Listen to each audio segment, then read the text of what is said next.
Saudara, kabar duka datang dari dunia pers dan perfilman Indonesia. Pada Sabtu malam, wartawan senior Salim Said meninggal dunia.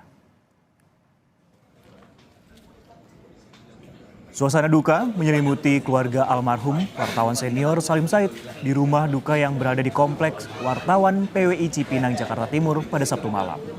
Sejumlah kerabat almarhum berdatangan ke rumah duka untuk melayat dan juga mendoakan jenazah almarhum. Berbagai karangan bunga dari beragam kalangan juga terpampang di kediaman almarhum.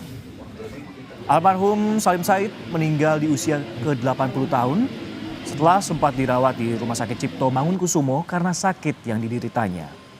Selain tokoh pers, almarhum juga pernah menjabat sebagai Duta Besar Indonesia untuk Ceko. Menurut rencana, jenazah almarhum akan dimakamkan di tempat pemakaman umum Tanah Kusir, Jakarta Selatan pada Minggu siang hari ini.